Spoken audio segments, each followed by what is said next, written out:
Hey everybody, it's Richard from WWRC.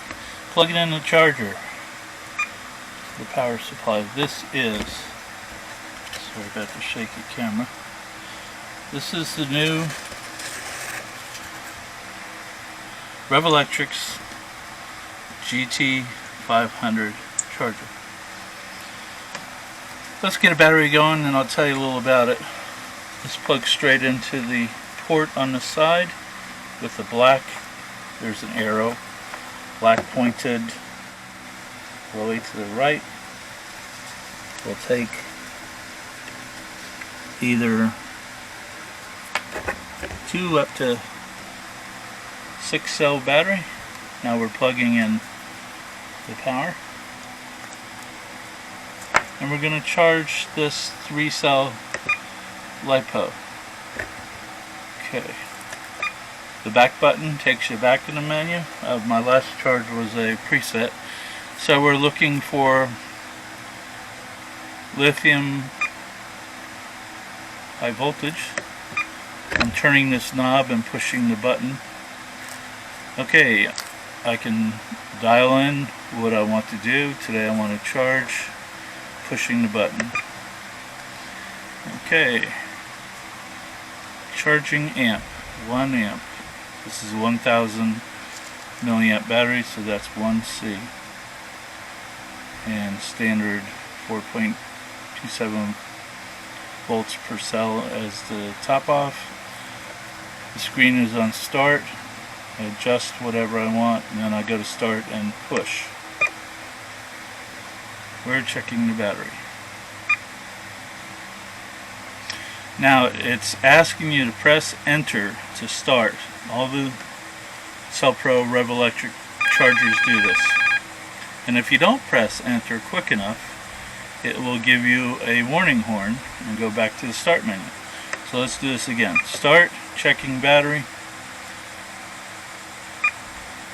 3S lithium ready. Press. Now we're into the screen information. There goes the fan. The supply volts 12.25 amperage. Now has quickly, in the first 15 seconds, ramped up to 1.1 amps. Now as I turn this dial, I can read through all the information that we used to have push buttons for. So battery status. Battery's at 11.46 volts. We're charging the battery at 989 out of 1,000 requested. It'll ramp up here in a minute, which is 12 watts with this voltage. So far the charger's put in 10 milliohms capacity, fuel levels at 38%. Now here's the 3 cell voltages, which are matched to the thousandths of a volt at this point, and internal resistance. This battery is 2 years old, so the resistance has come up a little bit, but it reads the resistance, but the instructions tell you to let it run for a while, because as the charger is charging and holding voltage on certain cells, that internal resistance will change. At the end of this charge, 7, 7, and 9 may be very different, and that will be the most accurate. Balancing status. It shows that it's holding a little bit of juice out of cell 2, now it's holding juice out of cell 3, now it's holding juice out of both of them. Most of the juice, the most amperage at this point is going into cell 1. And we're back to the top of the page. Just keep rotating. It's a continuous loop. So supply status is 12.25 amps on my wrong way power supply. The power supply is needing to do 1.11 amps to give the 996 milliamps output. So that's a first look.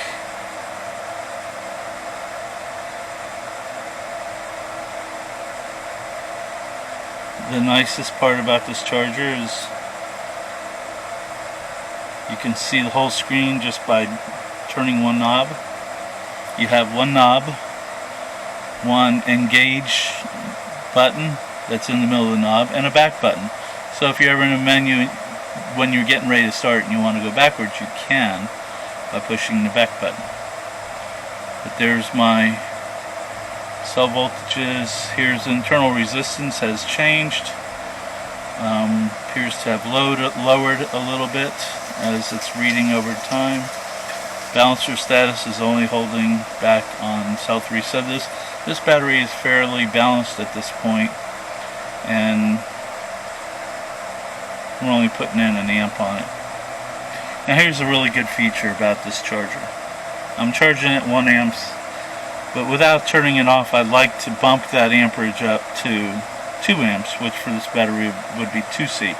I push the navigation button and hold until I highlight the screen. Now while the charger is still running, I'm increasing my amperage to 2, push and hold. And you'll see that that number will start to rise fairly quickly. The charger is very intuitive. It'll give what the battery can take. So now we're pushing 24 watts out of the setup, and voltages are still to the thousandths.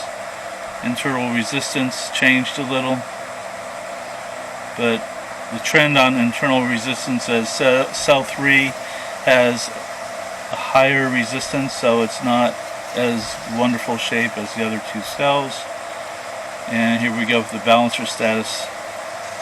Well, okay, there's a good point that I just read in the manual.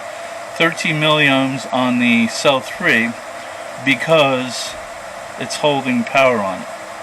So that as you hold power, the milliohms can go up. It has nothing as much to do with the actual status of the cell. It's a different indication.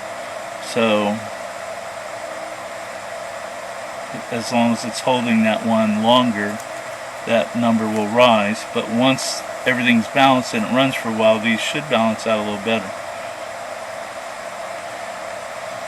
So at this point, it's been 5 minutes into the charge, and we're going right along. I'm going to stop the film for now, and we'll do version 2 to show you the finish up on this battery. The new Revolectrix GT500. It's a 500 watt charger at 24 volts or 250 at 12 volts. So depending on your needs, you can run this charger at 12 or 24 volts. This is wrong way. Hitting the button.